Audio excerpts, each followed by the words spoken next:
there. I Yeah. see. Okay, let's see if this is working. Oh, now it says upcoming too. Hello. Check the YouTube page, see if we're live. It's not live. That's a different check the channel. Okay. Let's see. No, interesting. Okay.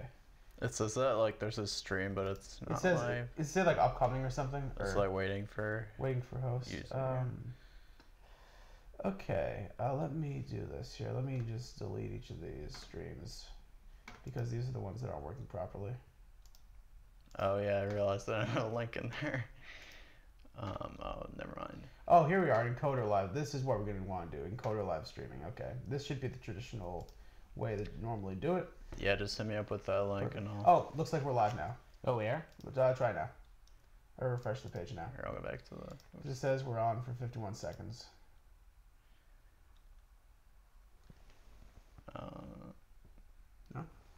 Let me message you the link to this. Yeah. We've been apparently on for a minute now, but that's all right. We don't have to be Okay. too. I mean, if there's like no people watching. Yeah, it doesn't really matter anyway.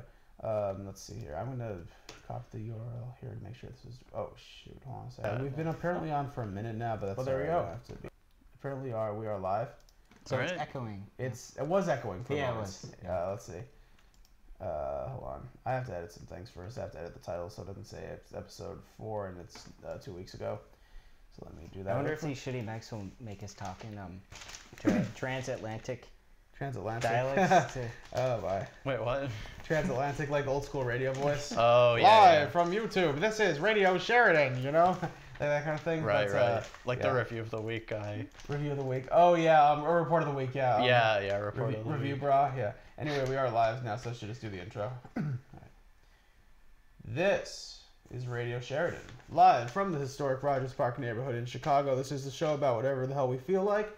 And on the panel this evening, we have Julian Newman, Charles Pagozzi, and yours truly, William Bermudez. Now today, what we're going to do is, unlike the last few shows, we're going to start with the quote of the week, which I actually have not chosen yet. So I'm going to flip through this beautiful Constitution of the United States and Selected Writings of the Founding Fathers book, and I'm just going to go to the Constitution, and I will pick an amendment to talk about. Let's see what we got here. Here we are, the amendments. Here we are, yeah, Bill of Rights. Let's make this, you know what, since this is a show about whatever the hell we feel like, let's talk about the amendments that allows us to do a show about whatever the hell we feel like. So let me see if I can find that in here. Oh, I see. the first one. I will look up the, yeah, as a matter of fact, this is the draft Bill of Rights. The description for this, by the way, from the author is the following 12 amendments to the Constitution were proposed to Congress on September 25th, 1789. Articles 3 through 6 were ratified on December 15th, 1791 to become the Bill of Rights, and Article 2 became the 27th Amendment on May 7th, 1992. So it took over 2 centuries for it to actually get ratified. And the first article was never ratified, and I think that's actually going to be the one that I'm going to read today. I could actually, we could discuss the First Amendment as well, the traditional First Amendment. However, this is the amendment that I want to start off with this evening. So let me, first of all, let me make sure that we have the link up here, because right now I'm currently on YouTube itself. I'm basically going between YouTube and Facebook to message to Julian the link to the show so we can post it up on Facebook for us. Thank you. And there we are. As a matter of fact, is that even the link? Yeah, it looks like it. Okay. All right. So this is the proposed first article to the Bill of Rights that was never ratified. After the first enumeration required by the first article of the Constitution, there shall be 1 representative for every 30,000 until the number shall amount to 100, after which the proportion shall be so regulated by Congress that there shall be not less than 100 representatives, nor less than 1 representative for every 40,000 persons, until the number of representatives shall amount to 200, after which the proportion shall be so regulated by Congress that there shall not be less than 200 representatives, nor more than 1 representative for every 50,000. So, that would be really interesting if they implemented it today, because then, it's based on my reading of it, the Congress would not be limited to 535 members. Oh, some more? There could be more, yes. It doesn't say. Oh, I heard that would be better. I heard there's an argument for expanding the amount of Congress based on our population, because the old system was based on population that was much, much smaller. Yeah, absolutely. As a matter of fact, all you'd really have to do is slightly edit the wording of that amendment and just ratify it. You wouldn't even need to. Yeah. You wouldn't necessarily need to substantially create a new amendment. I mean, you would have to edit it slightly to eliminate the references to like the passing of this constitution, because then it would have happened, potentially almost 250 years before. So you wouldn't really have to do a whole lot to get that and just like convince the state legislatures to go with it, which admittedly would be difficult, but it's not impossible. So would you do that in combination of changing our democracy to more of a parliamentary style where you have multiple parties? I disagree with parliamentary style, because in a parliamentary form of government, you do not vote for politicians, you vote for parties. Yeah, that's what a lot of Europe is. Yeah, as a matter of fact, that was a big rationale that I wasn't necessarily rationale the founding fathers used, but although they were very anti-factionalist, as George Washington mentioned in his farewell address to Congress. However, I think it would be a bad thing to have people specifically vote for parties, because who knows what the parties are doing behind closed doors. You might want outsiders in each party that represent different people's interests. Yeah. Right. I mean, I think that's also a difference in structure between parliamentary democracies and representative democracies. Because the U.S., I mean, you think about it, it's a lot more individualistic culture. Where, rugged individualism. Yeah. Versus like in Europe, where it's not as individualistic and there's a wider spread of parties, so people would feel a little bit less hesitant voting for a party versus like voting for a candidate. Yeah, definitely. Well, I mean, the counter argument to would be that that as a nation we're politically diverse and that two parties cannot. Yeah. Both our major parties are factionalized. Yeah, absolutely. You have, even in the Democrats, you have blue dog Democrats and you have the progressive wing. So. Yeah, kind of interesting there. Anyway, what I want to begin with tonight actually happens to do with the mail I got today. I didn't get any mail in my box. However, I did get a copy of Chicago Union Teacher. This is the newsletter of the Chicago Teachers Union, of which I am a member. So I haven't even opened this up yet. I'm just going to flip through this really quickly. You've got mail. Yes, I have indeed got mail. As My a matter dad of still fact, uses AOL. Oh, here's an article by Carol Cariff, who is a education policy analyst for the CTU, and the policy advisor, Kurt Hilgendorf. So I'm just going to read this article. It is titled, "It's Not Free Lunch, It's a Trap," and it is subtitled, "Corporate Reform Group Backed by Big Money Interests is Using Free Lunch to Recruit Teachers." And I assume this is related to charter schools, maybe, but we'll find out as we go through the article. Oh, wasn't there a corruption thing?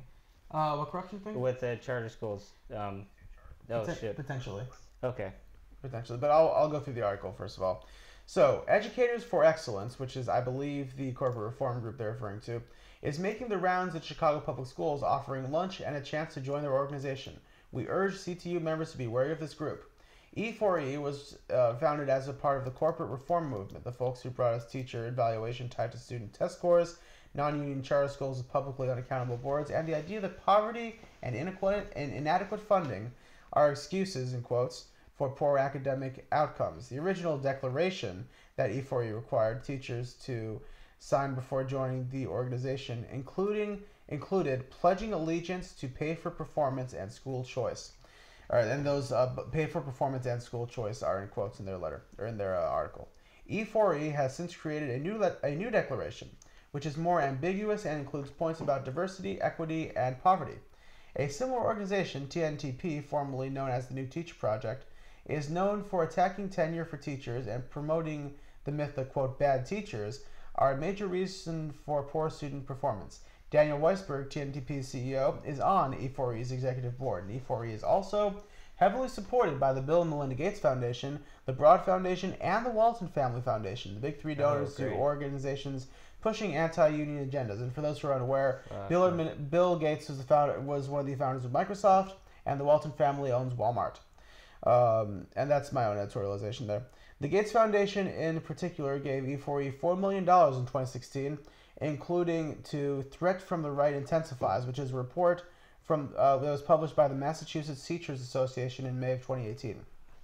And the article continues, E4E claims to be a way for teachers to have a voice in public policy decisions, but teachers already have organizations that do that. They're called teachers' unions. The Chicago Teachers Union is your organization made up of thousands of members who advocate for Chicago public school students and families through community engagement, contract fights, electoral campaigns, and legislative processes. The CTU has solicited opinions from thousands of educators, and it is clear that we collectively do not agree with E4E co-founders Sidney Morris and Evan Stone, who said in 2017 Education Post interview with school privatization cheerleader Peter Cunningham that, quote, teachers want their unions to focus on improving student achievement and teacher quality. Of course CTU members want that, but how we achieve those goals is the real story. Through better working conditions, smaller class sizes, more supports for children who need them, and sustainable community schools. We need an end to the Hunger Games style student-based budgeting and school closures. We need equitable and sufficient school funding so every student has what he or she needs, and not just a select few students. So they want every student to have what they need. Teachers who are attracted to the idea of playing a role in advocating for your needed policy changes might consider working through their union instead of E4E, although we recognize that some teachers choose to do both. The CTU has a range of involvement options such as contract action teams at your school, CTU committees through the Illinois Federation of Teachers, and independent political organization United Working Families, which takes over our advocacy directly to voters across the city. And also, and for those of you who are more interested in this, you are free to contact the policy advisor for the CTU, that is Kurt Hilgendorf. His email address is kurthilgendorf@ctulocal1.com for more information about these programs and other ways to have your voice heard through the strength of our union. So, you guys have any comments on that? When Unions are good. yeah, Yeah, they are. I agree, they are.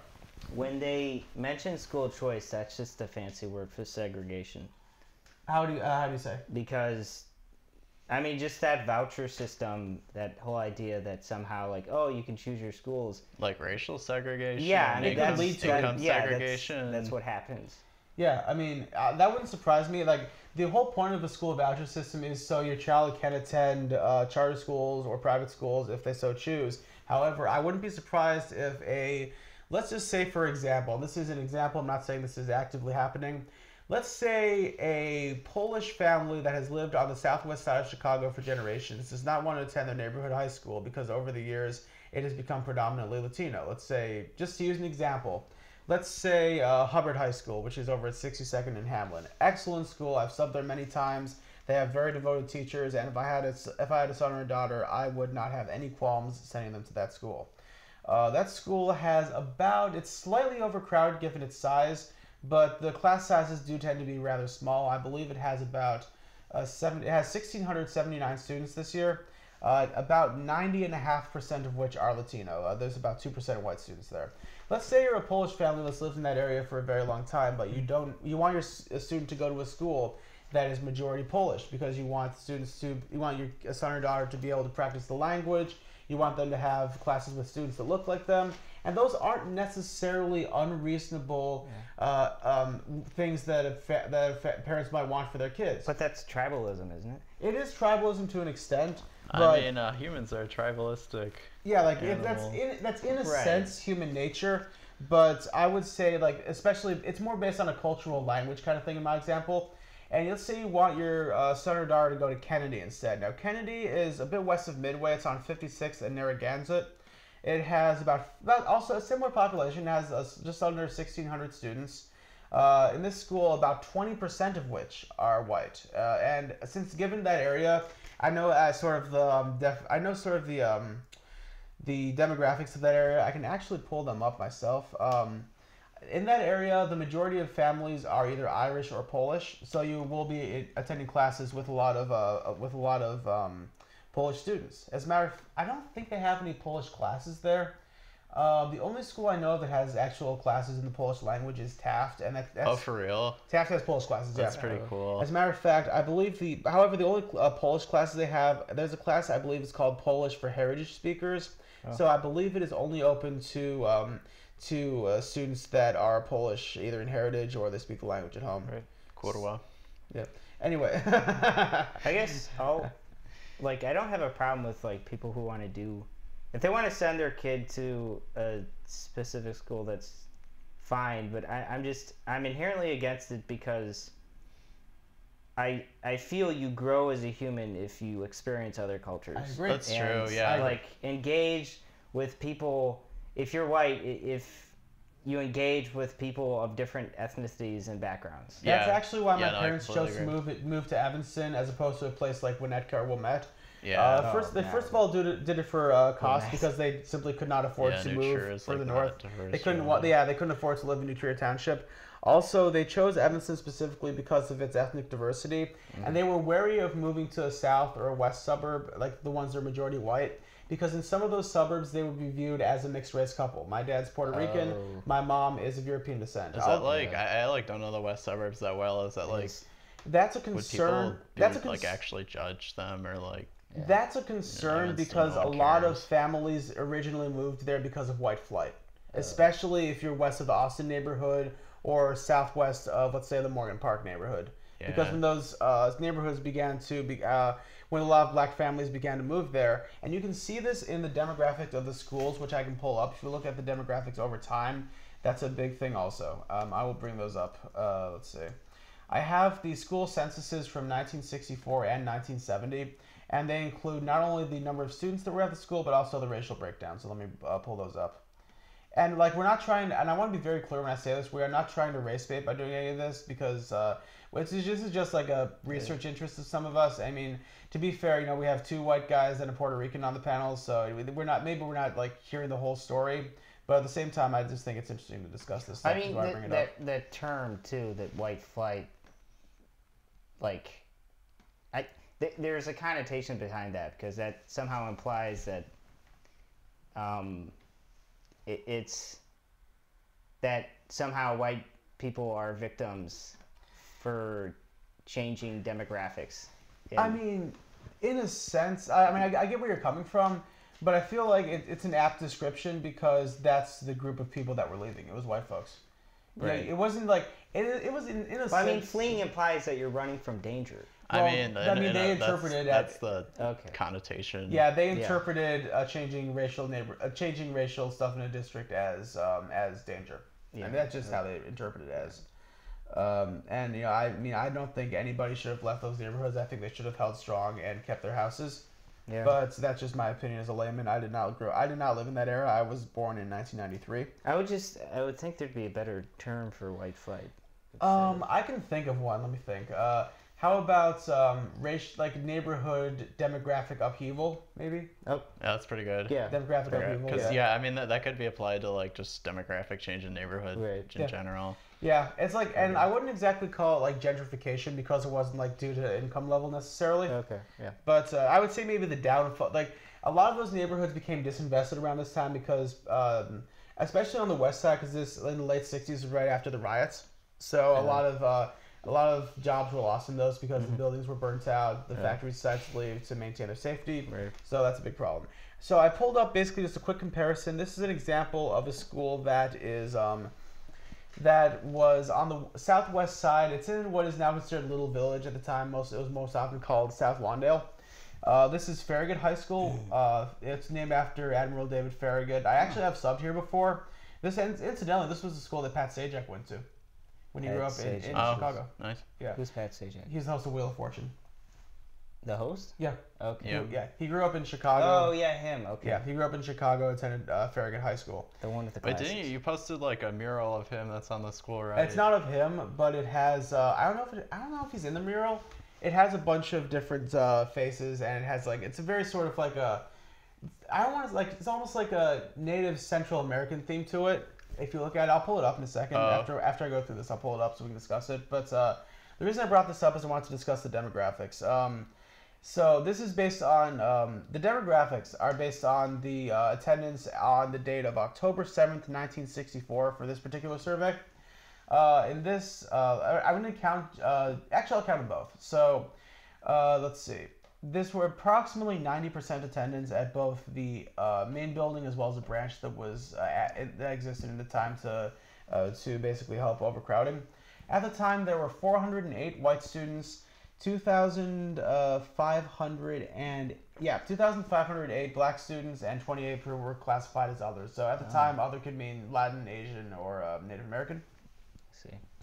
However, in 1970, this is October 7th, 1970, there were, 2,728 students, 69 white students, 2,469 black students, 5% Native American, 1 Asian, and it looks like about 160, 170 Oh God, it says Latin students. it says Caucasian and African or Negroid. Oh jeez, God, I these hate dated it. Says racial.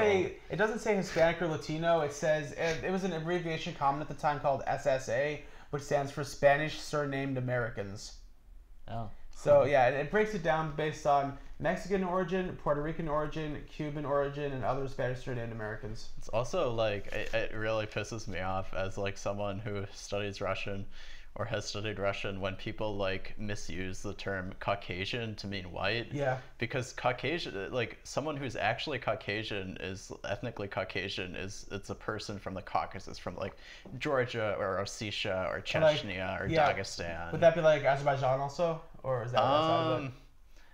Is Azeris? Yeah, that might be Caucasian too. But yeah, I mean it refers to the Caucasus mountain range. Mountains. And the term Caucasian, like used in a racial sense, is like from It's from like outdated anthropological study. Isn't yeah, it? I think it's like obsolete. from some 19th century German guy who like classified like the different races or whatever. Is he also the guy that said that Aryans were Northern European? It very well could be. I mean, like it's just like a misinterpretation. Yeah, that's a good way to put it. So, like one of those like things like eugenics. Yeah, I mean, kind of. It was like in that vein, I guess. Yeah. Yeah. There's a one or two other schools I want to bring up in here. Just cause this while I'm on it, I just want to bring up. Oh, here we go. This is what I want to find. This is specifically when I referred to the West Side. I was referring to Austin High School. Austin, which at the time was called Austin Senior High, it's now called Austin College and Career Academy. Actually, Austin had closed. When did it close? Originally, I believe it closed around 2007 or 8 due to low performance and low enrollment. But it was reopened a couple years ago because the community like really wanted. Actually, when it was closed originally, the building was broken up into 3 different charter schools that existed there.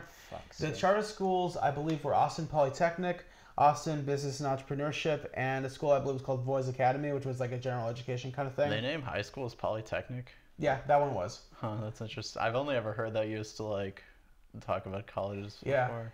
That's the only high school I know of in Chicago. There are a bunch of schools like Lane and Bogan. They're called like Lane Tech and Bogan Tech. Well, I mean, yeah. But that's the first time I've ever heard for Polytechnic. Yeah, that's interesting. Yeah, Polytechnical versus technical. That's an interesting. That would be interesting to see more schools do that. Call themselves Polytechnical instead of like vocational high schools. Yeah. Anyway, so at the time in 1964, there were. Let's see if I'm gonna just do some quick arithmetic here. 2,925. Is that right? Yeah, 2,924 white students, 84 black students, and 12 students of other races. In 1970, the demographics were 225 white students, 2,733 black students, 3 Native Americans, 7 Asian. Orients. I almost said it. That's ridiculous. And about 65 Latino students. So you see, in 6 years, the whole demographics of the school almost did a completely opposite flip. And like by about the mid 70s, there were absolutely no white students enrolled, and that continued. I believe. Let me look up the current demographics. And this will also serve to explain just how bad like under-enrolled schools are nowadays due to school choice. Currently, Austin High School, which is still a neighborhood high school and has roughly the same boundary that it did at the time, I would assume. As a matter of fact, it does. Currently, there are only 202 students enrolled. Oh man. That's due to bad. Yeah, that's due in part Really to the bad. fact that I would assume Austin's neighborhood has decreased in population, but also due to the fact that there are a lot of other schools that have opened since then. Some are charters, some are like magnet schools that are run by the district. What's the difference between a magnet school and a charter school? So a magnet school traditionally is just a school that takes students from all over a city. Still public though. It's still public. It's still, and the important distinction is that it's owned and operated by the district. Charter schools are while the buildings may be owned by the district, the operator is a corporation. Right. And they take CPX money. Yeah. Yeah. Also, what's your opinion about magnet schools? Do you think it's fine? I think it's fine in general. I think it's fine when implemented well. I especially like seeing magnet schools that they used to be called metropolitan high schools in Chicago. They're basically magnet schools that have a curricular focus. For example, there's a school on the west side, not far from Austin actually, that is called the Michelle Clark High School. It is actually an early college STEM high school, science, technology, engineering, and math. So I think in that case, if there's like a specific focus that's being used, I think it's fine. For example, Curie, what's it called? Yeah, Marie Skłodowska-Curie Metropolitan High School, which is like one of the schools that retain the Metro thing. Like schools called Curie Metro.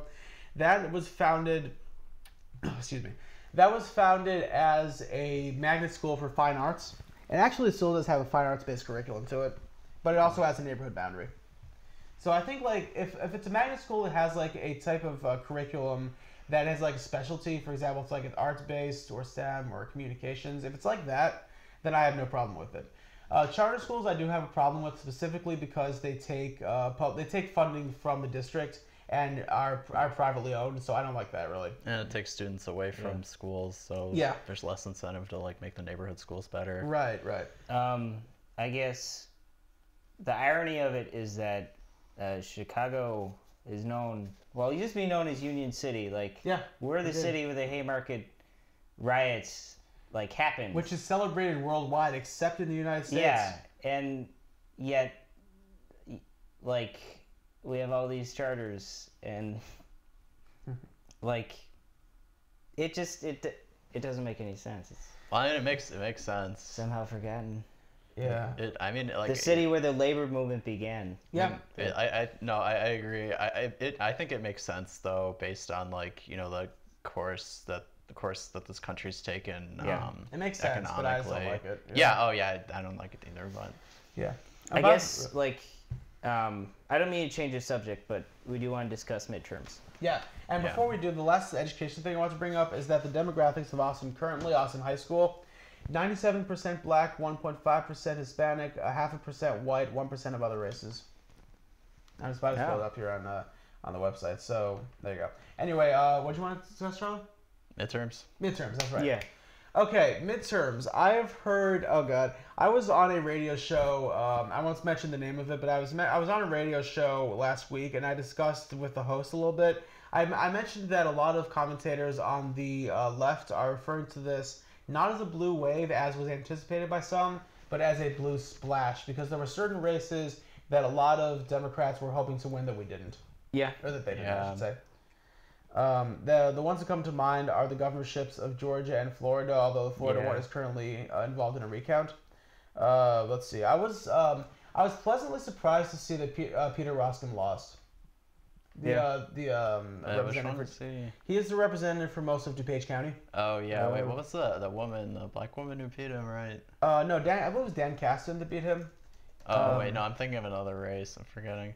Okay. Here, I'll pull up the Sean Caston or Dan electoral Caston? map. Yeah. I think it was Sean Caston, actually, was the guy's name. Let me look that up. Yeah, it was Sean Caston. But, so I was kind of surprised to see that, although not terribly surprised. Like, a lot of people in the media were referring to it as an upset. I mean, even... It's not. It's just... It's not an upset. Democrats have control of the House. Yeah. I mean, the New Republic has the headline, "A Democrat ran on climate change in a Republican stronghold and won." And they're sort of portraying it as it was a big surprise. What do you know? Yeah, however, DuPage County, in my opinion, has been becoming more liberal, because DuPage, I've heard rumors that in the 60s, the entire county, or I don't know if it was the 60s, but probably earlier than that, DuPage County was one of the few sundown counties in Illinois, which basically meant that non-whites were not allowed in the entire county after sundown. Oh wow, that's horrible. God. Yeah. Yes, the whole concept of sundown towns is a fast... I've never heard of that. Okay, have you heard of the concept of sundown towns? No. Okay. Yeah, I don't either, There's a professor, James Lowen, who has done a lot of research on this. That is fucked up. Okay, it is, but I agree it is. But I want to basically discuss what sundown towns are.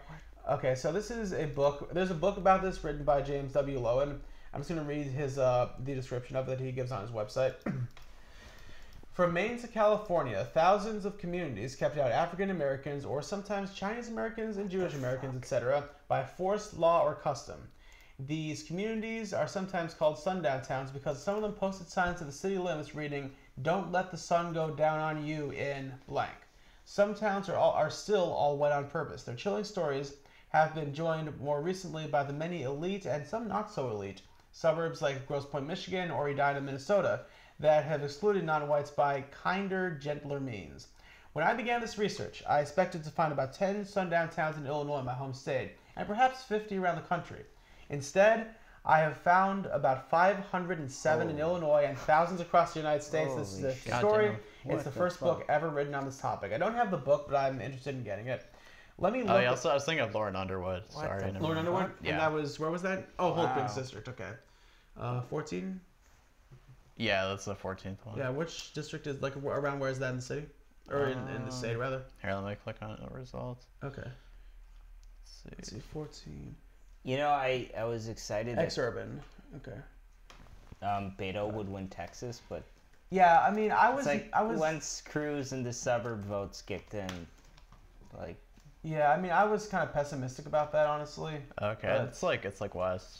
West suburbs, is that North. like oh, it's like a little bit west of Aurora. Okay, I have kind of an idea of where that is.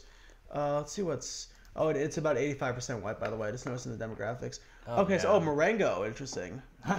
Okay, yeah, Marengo or Marengo rather. Peru's in there, or is that Peru? Oh no, Plano. I misread that. Okay.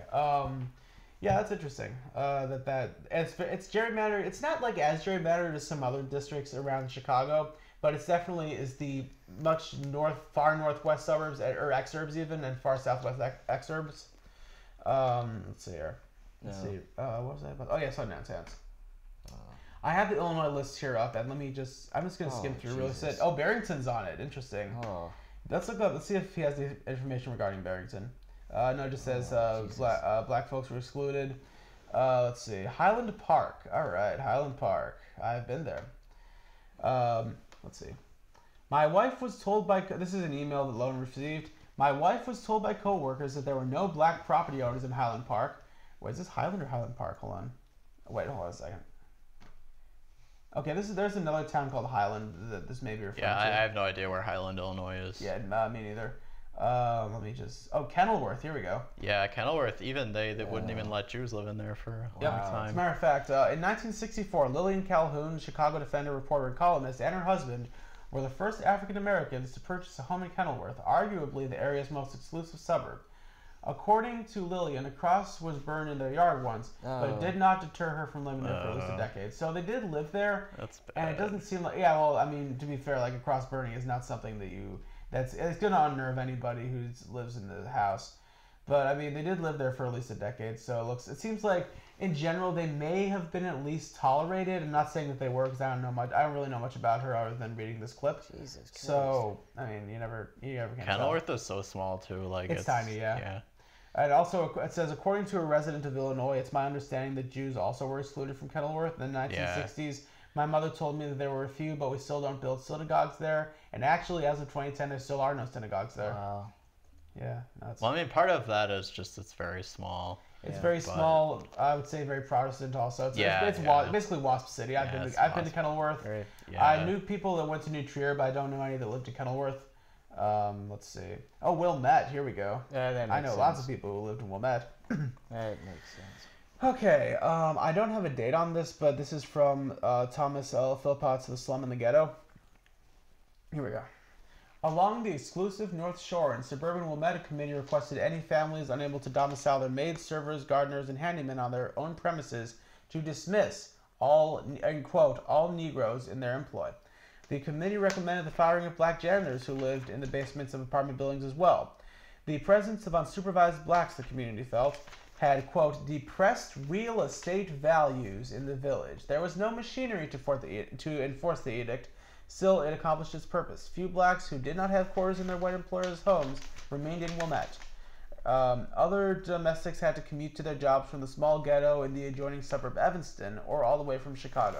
In 1970, 60 years after the, quote, anti-Negro community made its decree, I guess that would have been in 1910, there were only 81 blacks among the 32,134 villagers of Wilmette. There's probably like still that many. Maybe, actually. I'll look it up. Maybe a little more. I don't know. But yeah, Wilmette's pretty like white. Yeah. Also, it says that 59 of them were females, primarily domestic servants, so maids and stuff that were live-in maids. Let me look up the demographics of Wilmette currently. If you guys want to mention anything else regarding that, feel free. I know there's definitely an Asian population in Wilmette, There is, yeah. but Yeah, I have an Asian friend that I was in a band with, and he lived in Wilmette. Let me see. Oh no, demographics. What I want to look up. We can find them here. I'm just on the Wikipedia page. I'm just in the. Here we go. Go ahead. No, I've never heard of sundown towns before. It's a really kind of a fascinating field of study if you're into like urban ethnology. And incidentally, in 2010 there were 27,000 people living in Wilmette. 85% of which were white and 0.8% were African American. So that comes out to about what is that? That's about 220 or so African Americans, which is still tiny compared to for the total population. It's like nothing. Considering that, I guess like based on the percentages, about 20,000 of them would be white. I think I remember. I don't know. I'm guessing it probably hasn't changed that much since then. But at New Trier, there was like a very, very small handful of black students. Like I can look that up. 10 or something like that. It probably is something like that. I'm going to look up right now. This is on a website called the Civil Rights Data Collection. I'm going to look up the demographics of New Trier really quick. This is current as of, I believe, 2015. Yeah, so it might have changed since then.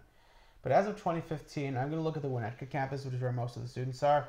84. It's 10th to 12th grade. Yeah, 10th to 12th grade, yeah. The Northfield campus is the freshman building, but 84.6% are white, 0.6% are black, 7.1% are Asian, 3.7% are Hispanic or Latino, and about 0.4% were American Indian or Alaska Native or Hawaiian or Pacific Islander, and about 3 or 4% were mixed race. Yeah. Wow. I mean, there is no even the whitest elementary school in Evanston, or no, not Evanston, in Chicago has more black students than that, a high percentage. That's just. That doesn't surprise me, honestly. But yeah, that's just. It just shows that we're still. The idea that we're a post-racist society is false. That it's wrong. We're always. Unless I don't know. I wouldn't want to call everyone who lives in the New Trier district racist. Yeah, that's true. I wouldn't want to do that either. Right. Okay. I guess let me rephrase. Maybe post-racial. Yeah. Not. I would not call this country post-racial, maybe. Yeah. Okay. Because race still exists as a construct in America, so it's still in some sense a racial country. We're always going to have this disparage between. You're always going to have segregated parts of Chicago where entire neighborhoods are black. There's no opportunity. There's no employment. There aren't any good public schools. And then you have Wilmette, where majority of the population is white. Yeah. That's the nature of this country, and it goes back from its founding, which was founded by white landowning males, slave owners. Yeah. That our government is based on reactionary policy. Yeah. As a matter of fact, I'm going to look up. I have a website called Statistical Atlas right now. I'm going to look up for Evanston, by literally not the neighborhoods really, but by tracts, how segregated Evanston is, because Evanston is very segregated in terms of neighborhoods. Yeah. Here we go. Let me look up race and ethnicity here if this loads. Yeah, basically what this basically is a website that allows you to look at different maps of cities in the United States based on languages that are spoken, national origin, ancestry. Yeah, this is cool. I didn't know about this. Oh. Yeah, I found out about this a couple of years ago because one of my colleagues at DePaul used it in a presentation, so that's how I found out about it. Let me just let this load here. That's honestly I don't even think Evanston's decently ethnically diverse, but Skokie is more ethnically diverse than Evanston is. Yeah, Evanston's more socioeconomically diverse, but Skokie is more ethnically diverse. A friend of mine who It's true. It is. Yeah, it is. Yeah, a friend of mine who lives in Boston. Look at the demographics of Niles North, and then look at the demographics of Evanston High School. Absolutely. There's so many different languages spoken. Right. It's in like Niles Mather North kind of in a sense, because Mather is there's at least 20 different languages spoken. Yeah. well, I mean, there is still. I'm not one to completely separate race and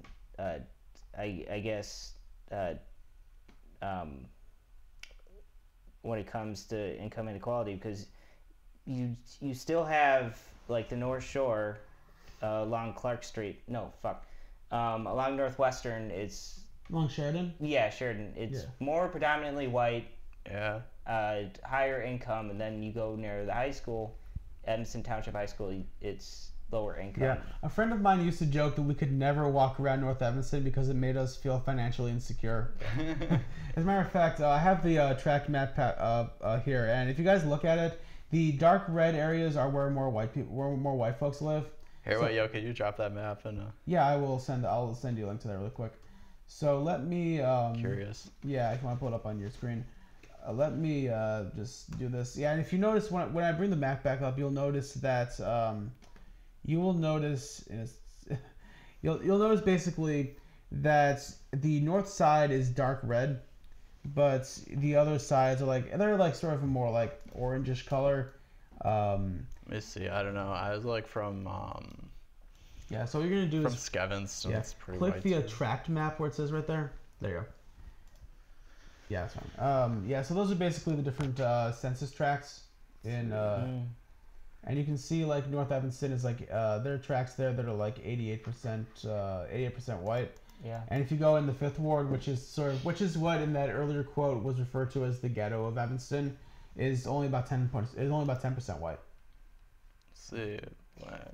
Yeah, around the high school. I guess Yeah, and you might have it pulled. Yeah, if you're looking up, depending on the race What? you're looking up. what pissed me off about them closing down Tommy Nevins is that again it was just like nice working class dirty dive bar, It was, yeah. and now they're just building this big skyrise. Yeah, they're building it's a a low rise. skyrise? It's Yeah, a low fucking rise. classist, man. It's a low rise. I think it's Like- gonna be something like 12 stories, or something along those lines. I don't remember the exact number, but yeah, there's going to apparently it's going to be mixed use retail and condos, and apparently Prairie Moon's gonna move in. Oh. Yeah, there were currently Prairie Moon is where Dave's used to be over on Chicago Avenue. Oh, that's what I was literally about to ask about that. Yeah, that's Prairie Moon's there now, but Interesting. yeah.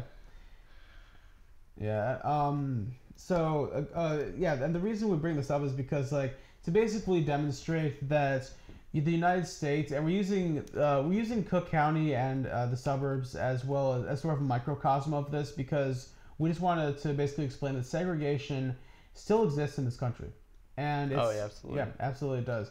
What defines this country? The United States territory? Well, I mean, this country is defined as American exceptionalism is racism, reactionary policies towards people of color. Yeah. Well, what do you mean? Okay, I will agree with that. I will agree with that, but instead of saying American exceptionalism, I would say nationalism, because America. No, part of the American identity is racism towards those who are not white. Well, Who's who's America? Yeah. Who's America? Who's America, and whose identity are you referring to? Red America. Are you referring to the identity of all Americans or the identity of white Americans? I'm just referring as just a conglomerate as a country, even though there are people that want I would not say. Sorry, go ahead. that racism is bad, tribalism is bad, that if we're really going to address like this issue of like trying to destroy racism and oppression in general, it just takes it requires taking a very critical look at our Constitution and just institutional racism.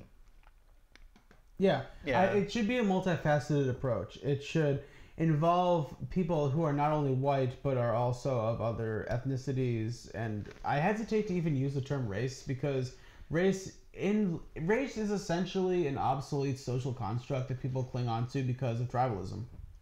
Yeah.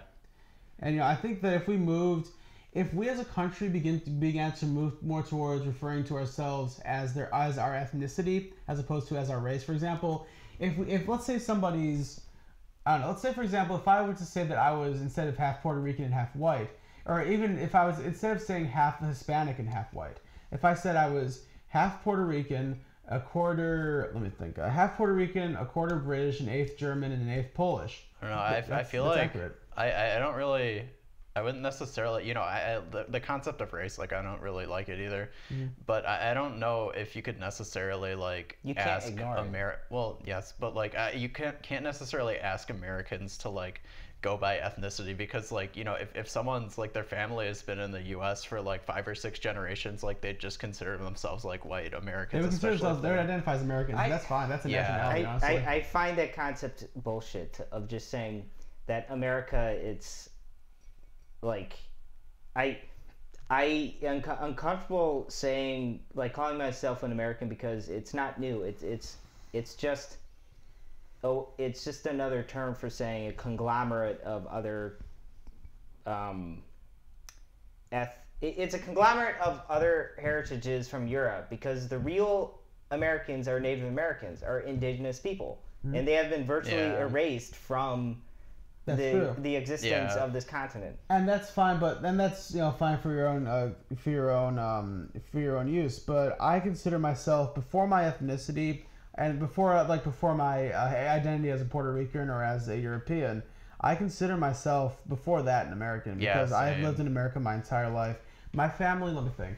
Most of my mom's side of my family has lived in America for about a century or so. As a matter of fact, that we believe on my dad's side that some of our ancestors may have come over with Columbus, as a matter of fact. On the rosters of the Pinta and the Santa Maria, there are a Jose Bermudez and a Diego Bermudez, respectively. So we may have been colonizers. Interesting. Yeah. With my family, like, I'm Jewish, like, and that's the thing. Like, when I was in Kazakhstan, like, ethnicity is, like, a really big topic of discussion, and, like, we talked about that at orientation too. Like, if if you're just, like, out in public or whatever, and, like, you're having a conversation with someone, they ask you what ethnicity you are. For me, it was pretty easy. I would just say, like, I'm Jewish. That's considered an ethnicity, and it's even more so in Europe and, like, Asia than it is in America. I mean, I guess you could consider an ethnicity too in America, but, like, for a lot of just, like, white people in America, like, they don't really have, like white, like, Protestant, whatever, like, Christians who, like, they like wouldn't be able to trace back their ancestry. Like, they just would consider themselves, like, American. They don't have, like, they don't have a sense of ethnicity in the way that, like, someone from Serbia, or the way that, like, someone from France or someone from, like, the Philippines would, like. Right.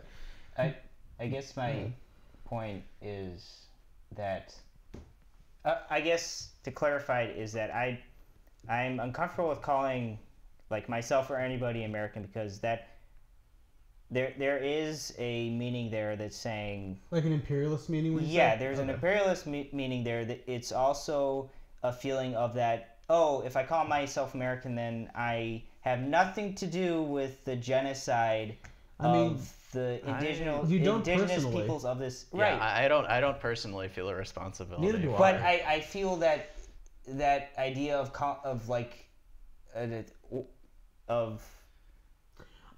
people who are of European descent, I feel that using that term of saying that, you're an American, just implies that it completely somehow negates any negative effect of your privilege. It's saying, I don't necessarily my white privilege is all right. My ancestors contributed to the genocide of indigenous people. I mean, my ancestors did. I can tell you with absolute certainty that my ancestors did not contribute to the genocide of Native people. My family came over at the end of the 19th century and the beginning of the early 20th century, and they were mostly, like, Jewish immigrants from Eastern Europe where they were being persecuted. Yeah, and I want to add to that by saying that even if your ancestors did, that shouldn't mean that you have to suffer for the sins of your ancestors. And I was gonna ask you, Julian.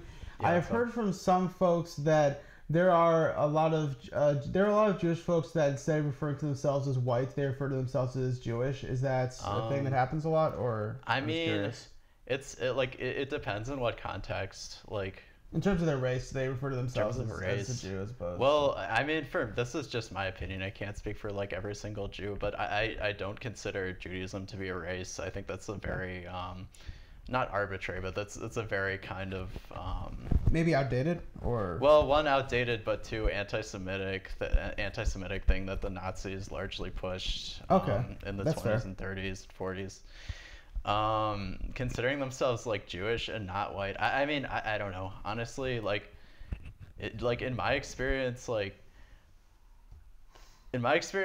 Jews in America are usually considered white. Yeah, although by the census they're considered white. Yeah, well, I mean, there are Jews that like are not white. Like, yeah, like Ethiopian Jews. There's Ethiopian Jews, or there's like Arab Jews, or there's like Asian Jews. As a matter of fact, I've heard there's a group of people that want to add a new racial category to the census, and it would be Middle Eastern North African, because technically, like for example, most Moroccans or Algerians are classified as white. Yeah, it seems like. Yeah, and then again, that like gets into the question of like, are we going by ethnicity or are we going by race or identity? Because it's self-identifying. Right. So. Yeah. Or the question like, because there's and then if you think about like Latin America, like there's a fair amount of like Jews who are in like Latin countries, like and there's big Jewish populations in like Argentina and Brazil and Mexico. Yeah. I don't know. Yeah, I don't know. I'm not sure like what people you talk to that like consider themselves to be Jewish and not white, but generally, like in my experience, like other Jewish people I have like known and grown up with don't really consider themselves to be Jewish and not white. Okay, I mean that could be like like the people like just like trying to distance themselves from like Charlie, what you were talking about earlier, like the kind of colonial past. Right. And like the like people trying to get away from the white guilt by like saying they're it's white not and white not guilt. Jewish. I have a it's understanding that you are privileged because of your race. It's not paying for the sins of your past. It's the fact that if you are white, you are benefiting from your privilege. And that's important. Acknowledging that is important. Right, from the imperialistic policies of past and institutional racism of today. Yeah, I mean, and that's what I'm saying. Like the people who might say that are like people who would like want to like dissociate themselves from that and like distance from themselves from that. Yeah. But yeah, generally, for me, I would consider most American Jews to be most American Jews tend to be of Ashkenazi, like Western European descent. Right. So I have a friend who is Ashkenazi from Lithuania. And she would say. Yeah, it's pretty normal. She would consider herself. Well, she's also half South American. Also has South American heritage, so she generally considers herself. Hispanic based on that, but like that half. She would probably consider that half white, as far as I know at least. Anyway. Let's get back on. Let's get off of race. I don't want to talk about race anymore. It's just so goddamn stressful. I mean, all right. What else do you guys want to talk about? We could talk. How did it? Is there like a chart of results or something? Like I mean, there are percentage times. I like had one. I was surprised. Well, okay. It being that Pritzker like had such a high percentage, it's not surprising that Rauner conceded the governor. It wasn't really close. Yeah, it really. Rauner got like 39% of the vote only. Yeah. I was honestly kind of surprised that Pritzker got a majority rather than a plurality. Yeah. Yeah, I mean, the interesting thing about that, and thanks for the link, Julian, is that basically, so there were basically 4 candidates for that. There was Bruce Rauner. Yeah, there was Bruce Rauner, the Republican, J.B. Pritzker, the Democrat, Sam McCann, who was part of the Illinois Conservative Party, and Cash Jackson, Grayson Jackson, or his nickname Cash Jackson, who was the Libertarian Party. What is the American Conservative Party? Oh, the Illinois Conservative Party? Let me look that up. I'm not really sure myself because it was recently formed. I haven't heard of that. Yeah, it was very recently formed. So I have basically, this is from University of Illinois. It is a conversation with Sam McCann. This is actually, this is Illinois Public Media, so this is like an NPR affiliate. This is it's basically an interview. And I remember him identifying himself heavily as the only pro-life candidate for governor, which is why probably he got a lot of votes. Oh. Yeah. And speaking of pro-life, I just want to go on a quick rant about this. People on the left need to stop honoring the term pro-life because so many people who are against abortion are also. It's so loaded. They're also. Such a loaded it's term. Loaded, and also they are often in favor of capital punishment, which is literally the opposite of life. Yeah. So I've on the right, or longer prison sentences, less on the social right, and specifically security, pro-life. social services. Yeah. And also, I would say that Democrats should stop saying that those people are pro-life. They should start calling them pro-forced birth, because that's basically what it is. Yeah. Well, I mean, at the end of the day, it really is just that pro-life is just its code word for saying it's misogynistic. You know, women, that the viewpoint that people who are pro-life think that women belong in the kitchen, in the house, that all That they're they want there for the quote traditional role Right. for women. I would Yeah, want come I would like kind of stray away from generalizing about every single person who's That's true. That's fair. pro-life. I mean, there's a lot of people. Well, I mean, there's a lot of people like I've met like maybe not a lot, but I've met a handful of people who are like very like religious, like Catholics or something. They're pro-life, yeah. And they're pro-life, and you know they wouldn't like want to be like, oh, my wife has to go back in the kitchen or whatever. Yeah, they're but pro-life like, based on religious grounds. Yeah, and in it's fact, a more lot of Catholics tend to vote. religious. A lot of Catholics voted Democrat until about the late 70s, early 80s, when like folks like Phyllis Schlafly started to push like conservative traditionalist Catholicism. So like until then, like pretty much all Democrats voted on the left. I mean, JFK was Catholic, and that was a big thing Was too. Reagan a Catholic? No, he was Protestant. Okay, I yeah. believe he was. I want to say it was Presbyterian. I'm not sure. Yeah. He was. It was. I just know it was Protestant. Right. But yeah. Yeah, I'm just kind of curious. He was in terms of his sect. He was. Let's see. He apparently was okay. He's. Okay, his mother attended Disciples of Disciples of Christ Church, which is a Protestant sect. I believe it's an American Protestant sect. And let me see if... okay, it says her strong commitment to the church is what induced her son Ronald to become a Protestant Christian rather than Roman Catholic like his father. So it's a Catholic Protestant mom. Okay. And he became Protestant himself. See. Yeah. Huh. Same group of people that passed prohibition too. Yeah. Conservative Protestants were the ones that passed prohibition. Yep. yeah. So what else? We all know how that ended up. What else? I wasn't too surprised. Well, I don't know. I was kind of bummed that Ojeda lost in West Virginia. Yeah. Because Who's that? he was a Democrat running. Well, first off, that's coal country, so he supported Bernie, but then he ended up voting for Trump. Yeah. Okay. And like now he's like when he ran he voted for Trump in 2016 in the general. Yeah. And he's actually a Democrat. Mm-hmm. Yeah, he's a blue dog Democrat. Yep. And yeah, I just think either enough people didn't vote or he just didn't have enough money to. Well, I don't know. Money. I wonder. I don't know if it's different in midterms and compared to just general election because Hillary outspent Trump and yet she lost. Yeah. That rarely happens. Yeah. Yeah. Didn't Beto outspend Ted? Or outearn Ted at least? He might have. I think I remember hearing that's possible, yeah. Beto versus Ted spending, or Beto versus Cruz spending, I should say. Yeah. Oops.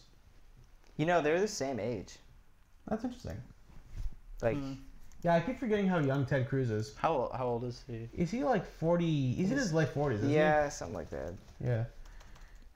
Okay, here. This is from the Texas Tribune. This is a comparison of how much Beto O'Rourke and Ted Cruz raised in the Senate race. Oh Jesus! O'Rourke. Holy shit! O'Rourke raised A lot 70 more. million. Cruz raised 33.5 million. I mean, that's astonishing. That's more than double. I mean, I think that's also a testament to like the strength that like that grassroots campaigning can have Right. versus Yeah. over just relying Yep. on like like I corporate wonder. donors. I wonder if super Sanders had won the primary, he probably would have raised over 100. He would have raised hundreds of millions in grassroots Yeah. donations. Yeah, easily.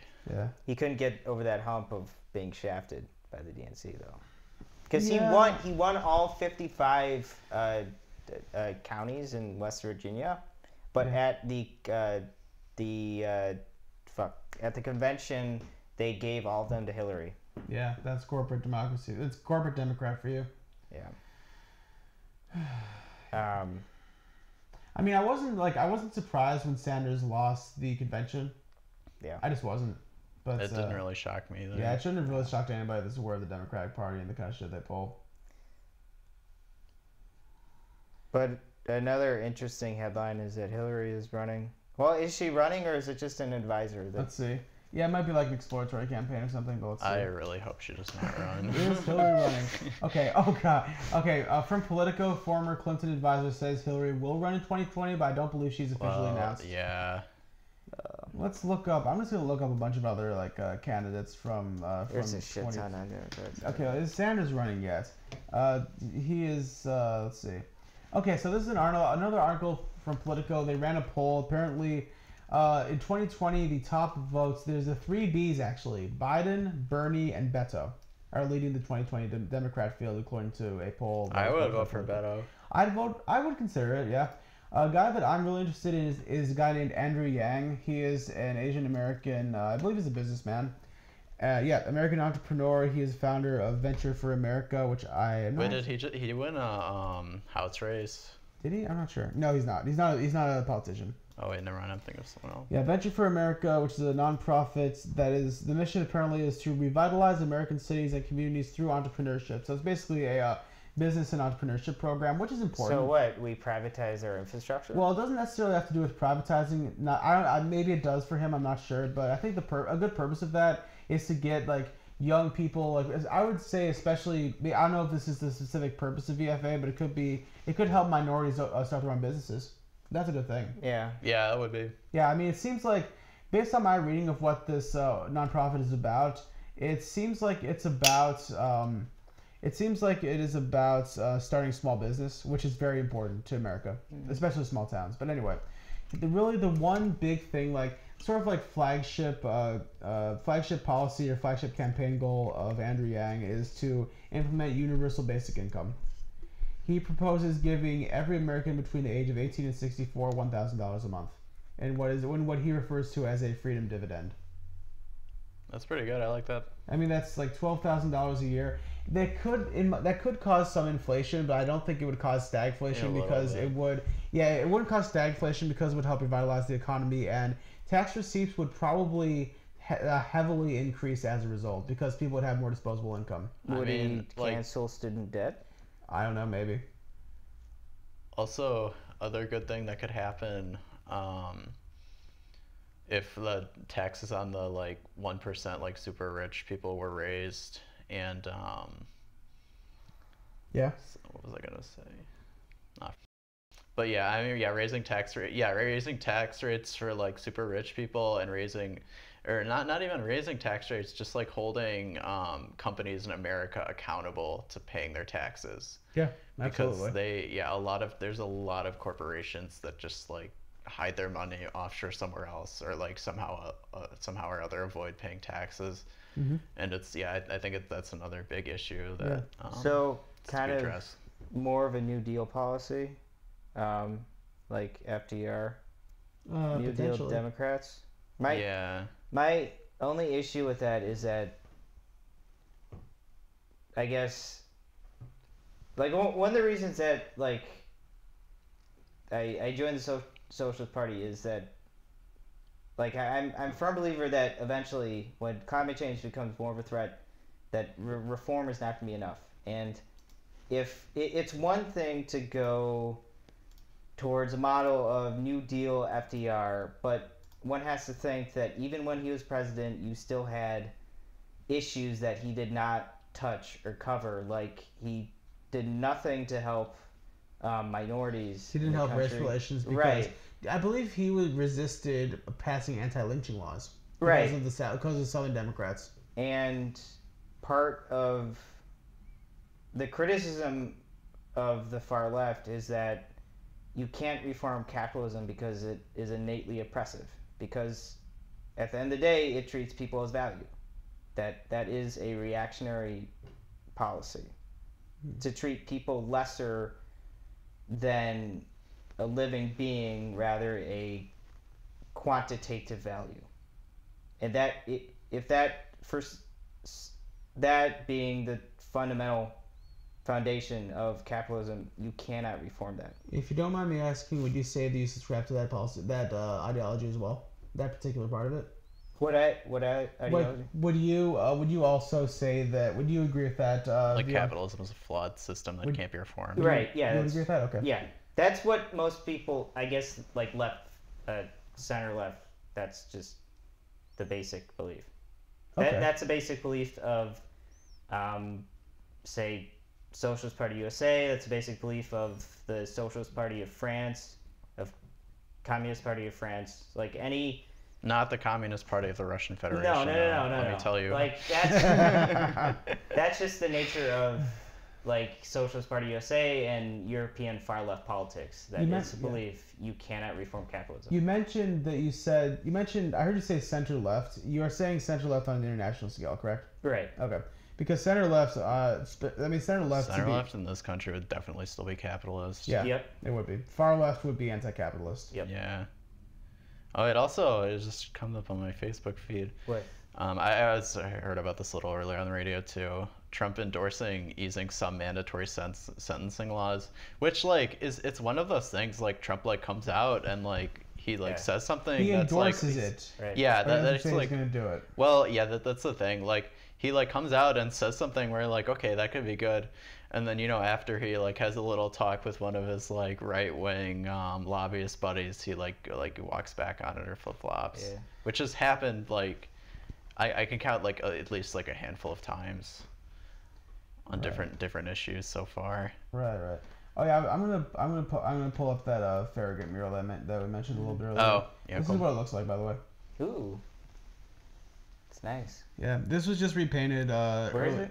This is near Cermak and Kesey. Oh, no Pat Sajak. No Pat. Yeah, it doesn't look like it. Yeah. No, I don't think this is supposed to be alumni. Although it would be cool if they did do alumni. But this was repainted. It used to have like it had like Martin Luther King and John F. Kennedy on it originally, but the mural was like in really poor shape, so it was repainted recently. Yeah, it was like just a mural of it was basically Martin Luther King, John F. Kennedy, and a big American flag.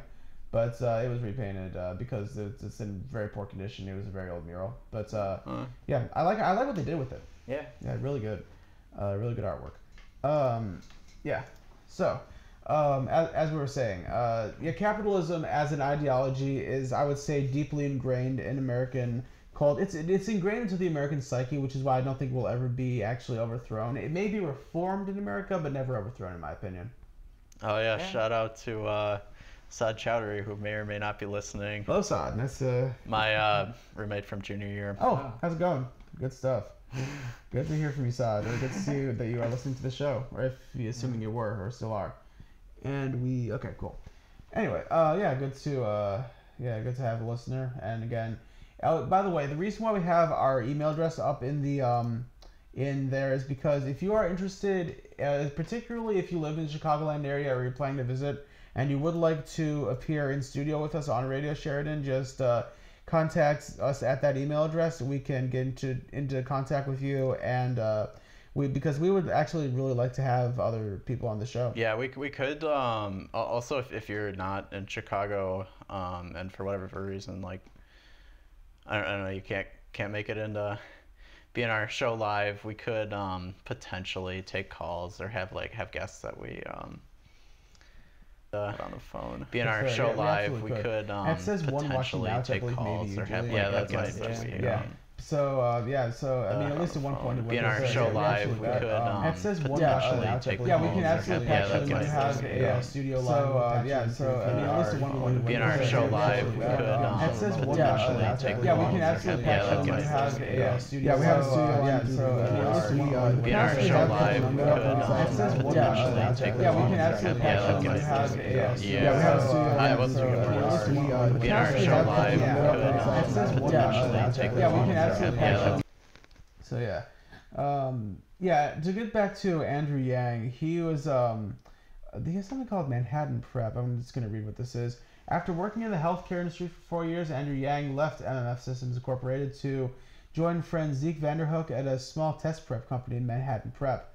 And in 2006, Vanderhook asked Yang to take over as CEO, and while he was serving as a CEO, the company primarily served GMAT test preparation, which is the test to get into graduate school, becoming the largest U.S. test prep company, which reached $18 million in annual revenue. So it's a corporate thing, but it's not like it's corporate education, but not in the sense of charter schools. Basically, it's essentially like from what I understand, It is a test that is intended to be used in admission to graduate management program. Oh, management, excuse me. So it's specifically for if you want to get into an MBA program, Masters of Business Administration, you would have to take the GMAT to get in. So it's Wait, what's the other? Jerry. Yeah, GRE, that's what I was thinking Yeah, I of. was thinking And the of that. MCAT is for Yeah, that's medical. school. Yeah, and there's a bunch of other ones as well. But yeah, so this is specifically for business careers. Yeah, and it looks like this company seems pretty successful. It reached $18 million in annual revenue and expanded from 5 to 27 locations, and it was eventually acquired by Kaplan, which is like one of, if not the biggest testing service educational service companies in the country, with a revenue of $1.5 billion in 2017. So you're not gonna see standardized testing isn't gonna go away. it's not. Like, it should, but it's not. Kaplan Yeah. is not gonna like you will have to force them to close down as a business before Absolutely. they ever get rid of standardized I'm going testing. to get a drink of water. I'll be right back. You guys, or some other kind of drink. I'll be right back. You guys want to keep talking? Go ahead. Let me just. Okay. Yeah. If you give me some water too, that'd be Yeah, Good. I'm just gonna. Yeah, I'll get some water. Let me just get this off here. Okay, you can go. You guys can go ahead. It's okay. like Paula Deen, you know, she made the network a lot of money, but then she said that racist thing. And I thought for a while that because she made the network so much money, she was like a beached whale, they would just kind of redeem her. But Yeah. no, they got rid of her. So here's a little interesting piece of international news. There was a Finnish air cruiser. I forget which one it was exactly. But they were flying still in Finnish airspace, and their navigational systems stopped working. Like they were down, and they were very close to Russian airspace. So experts suspect. This is from a BBC article. I don't know if there's an English translation, but experts suspect that there was Russian meddling involved in this. And there's also a link to another article where Dmitry Peskov, who's he's the foreign minister, or at least was for the Russian government, he's like Putin's minister, said that even when he was driving around the Kremlin, like his GPS like showed his car to be in an incorrect location. Like it showed like him and other people in Moscow like complained when they were like driving around the Kremlin that their location showed up as being in one of the Moscow airports, which is very strange. I don't know. Yeah, I don't know if there's any more information on that, but also I was watching a YouTube video. It's from a really good YouTube content creator named Wendover Productions. I think it was from Wendover. But the thing was, it was about why the monorail system, or why the high-speed rail system in China is so much better than it is everywhere else in the world. And largely, you know, the reason is like in the eastern part of China, cities are closer together than they. Thank you, William. Do you want anything, Joe? Nah, I'm good. All right. Let me just. So, yeah, so cities in the eastern part of China are closer together than they are in the like U.S. But the reason that their high-speed rail system is better than European high-speed rail systems is because they invest more into it, and also there's incentive to use other forms of transportation besides flying, because there's a lot of restricted airspace in China I can imagine. that's yeah.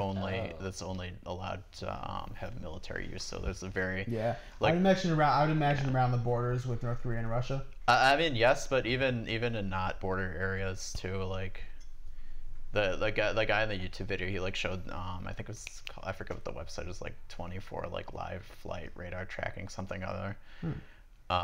But yeah, I mean, you can see like all the planes like are following like narrow paths. Like if you look at a map of like flights in the U.S., they're like it like covers the entire, if at least during the day, like it covers the entire U.S. But if you look at one for China, like they're basically in like narrow lanes, like they can't deviate from. So it incentivizes other forms of travel. Okay. Huh. Yeah, I mean, I would like to see more light rail in the United States in particular. I mean, the only place I could really see light rail happening like feasibly happening is in California. I think they're actually working on a project to connect San Francisco to LA, or in the northeast corridor. I could see maybe there being light rail working there too. There used to be a train that ran nonstop. It was called the Hiawatha. Is that what it was? No, that's what it currently is. There was a train. I don't remember what services ran by. Talking about the Milwaukee Chicago one. Yeah. Yeah. There was one, I Back in the believe, day. until the 60s. That was a nonstop run, and there currently is an Amtrak run from Chicago to Milwaukee. It takes about, I guess, 2 hours to get there by. Or is that right? No. Is that right? It could be. Yeah. About 2 hours by train to get from Chicago to Milwaukee. So I mean, if you're into trains, like that's a. Also, the Amtrak, like, I think the Amtrak is really, like, on the whole is not profitable. The only No, it's reason not. the only reason that it still exists is because it's subsidized by the government. Yeah. I think there's like maybe like a very small handful of routes that are actually profitable, most of which are in the northeastern part of the U.S. Huh, I wonder how much the tickets cost for Hiawatha service for the Hiawatha route. It's just I think train travel in this country on the whole is just it's not feasible. Not really, unless it's unless it's from like metro to nearby metro, like Chicago to Milwaukee. Well, yeah, I mean like I'm thinking more on a national scale, not like I agree. not like Like a train route from Chicago to LA, that would not work. right. That's more what I'm talking about. Yeah. I mean, if you want more people using public transportation, that's a cultural change. Well, yeah. To an extent, yeah. I mean, yeah. Part of being American is having your own car, the open road. Yeah, I think that's like more that's an issue that like definitely like you're right, I agree with you, but I think that's an issue that like more gets played out in how like city planning is versus like intercity transportation, because in the US like I'm not saying this is a good thing, but like just the distances between a lot of major cities is so great that and our train system, our rail system is so bad that it like really, I mean, unless you're like afraid of flying for whatever reason, like it does not make any sense to not fly. There's no funding for it too, either from the federal level. By the way, there are five stops on the Hiawatha. So it's not nonstop. It goes from Chicago Union Station to Glenville. Oh, it's still a thing. Glenview, then Sturtevant, Wisconsin, which is just outside of It's Racine. the Amtrak thing. This is the Amtrak. This is the Hiawatha I was referring to. It is Amtrak. Yeah, it's operated by Amtrak. Yeah. Yeah. Chicago Union Station, Glenview, Sturtevant, Wisconsin, then the rail stop at the airport in Milwaukee, and then downtown Milwaukee. Yeah, so it's How much is it? That's what I'm trying to find. Actually, I can't really find any links to that discuss ticket prices unless I was like trying to book one, and I wouldn't really want to just do it on here. Yeah, it's not that important. Yeah, it's not. If anybody's listening to this and they happen to know, feel free to leave in the comments. We'll mention it next time. But if or email, whichever you prefer to do. But apparently the Hiawatha run, according to this, it takes an hour and a half, which may differ based on weather conditions and rail traffic. So Milwaukee, Chicago. I mean, it like takes probably about that to like drive from Milwaukee to Chicago. Yeah. As a matter of Or fact, Chicago, yeah. Milwaukee. Matter of fact, I plan on visiting Milwaukee this April because of a video game and pinball convention that I go to each year. Oh, nice. Usually I drive there, usually my either my girlfriend, whoever I'm going with, drives. But we may actually take the train this year because it may not be that, or like it would be more expensive than driving.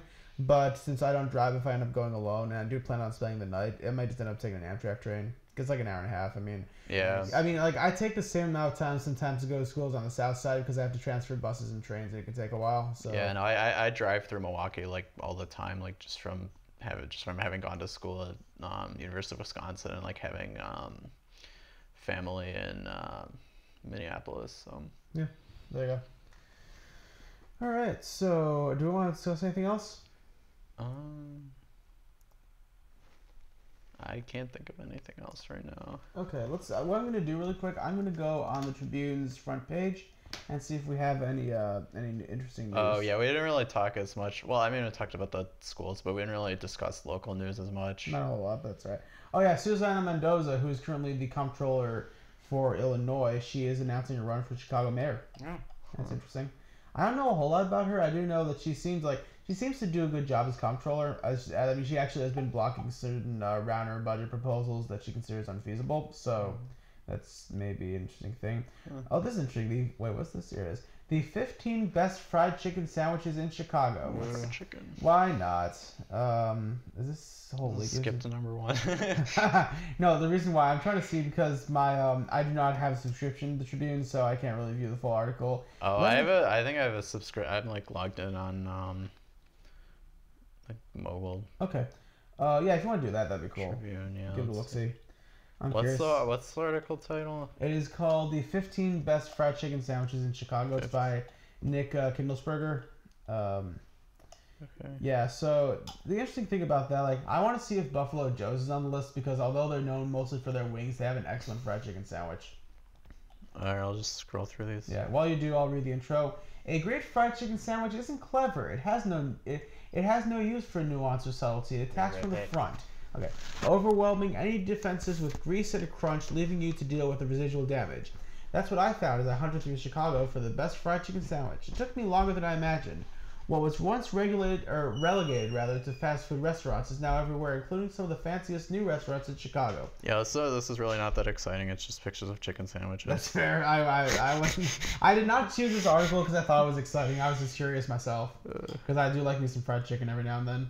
I don't know. Yeah, this like does not seem really newsworthy. It's not news, but it's just like an interesting little fluff piece. Yeah, it's a little aside. It's not. I'll look it up later. Maybe you all can look it up if you want. The article is again the 15 best fried chicken sandwiches in Chicago. Yeah, I mean, I'm just gonna be kind of curious to see what made it on there. That's anyway. I saw Harold's like number 9 or something. Oh, that's good. Harold's made it on. Yeah, the only Harold's I know of that serves an actual chicken sandwich is the one in the South Loop. That's like Wabash and Polk, I believe. Polk or Harrison, I don't remember. Anyway, yeah. I'm just gonna wait until Charlie is currently away from the mic. Oh, he's coming back now. Basically, yeah, that's pretty much all I have to cover on tonight's show. I noticed you had some notes on something, Charlie. Did you want to? No, it's just random shit, Marxist stuff. Okay, cool. Anyway, yeah. Again, if you're interested in being on the show as a guest, whether you live in Chicago or you want to come on remotely, feel free to email us at radiosheridan@gmail.com. Drop us a line. Drop us a line, please. Charlie, anything you want to declare? No. Julian? Nope. Sounds good. In that case, this will conclude our edition of Radio Sheridan for the evening. Thank you for joining us.